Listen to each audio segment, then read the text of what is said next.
બનાસકાંઠા જિલ્લાના ડીસાના રાજપુર મુકામે નટ સમાજમાં આવેલું સતી માતાનું મંદિર 250 વર્ષ જૂનું છે અને વર્ષોથી દર વર્ષની જેમ આજે પણ માતાજીનું ધ્વજારોહણ કરાયું હતું। જો કે સમાજમાં મોટા ભાગે આગેવાનો એકત્રિત થઈને ઉપસ્થિત રહીને સુંદર મજાનો કાર્યક્રમ યોજ્યો હતો અને માં સતીના ધામ પર ધજાનો ભક્તિમય કાર્યક્રમ યોજાયો હતો। સતીનગરથી અમારા પરંપરાઓ મુજબ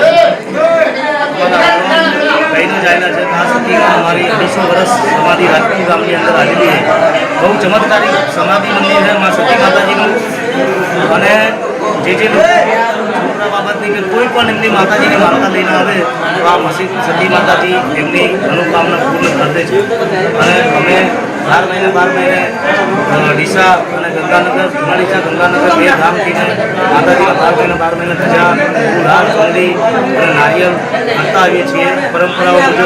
અને અમારા 12 ગામથી જે લોકો વર્ષોથી ધજાઓ લઈને વિરમગામ છે, સાણંદ મોતીપુરા है, सिद्धपुर है, बोटाद है, भावनगर है, પછી કચ્છ है, आदिपुर है, सिद्धपुर है, सुरेंद्रनगर है, विरमगाम है અને ડીસા તમામ ગામો માતાજીના દરબારની અંદર માથું ટેકવા અને માતાજી કને કંઈક માથું આવતા હોય અને માતાજી રાજપુર ગામની અંદર માતાજી એમની મનોકામના પૂર્ણ કરે છે। કોઈ પણ રહ્યું દુઃખનું રહ્યું છે, કોઈ પણ તકલીફ રહી, ઘર બાબતનું રહ્યું, લગ્ન બાબતનું રહ્યું, માતાજી જોડે એમનો કોઈ પણ મનોકામના એ લઈને આવતા હોય કયા માતાજી એમ આ માતાજી સતી માતાજીનું મંદિર છે। અને આ સતી માતાજી અમારી સતી થઈ જાયેલી છે, આ જીવતી સતી થઈ જાયેલી છે અને 250 વર્ષ જૂની સમાધિ છે આ। અને અમારા જે મઠ છે બાપુ એમના રામાપત્રના લેખ ઉપર એમનો સતીનો લેખ બી પડેલો છે।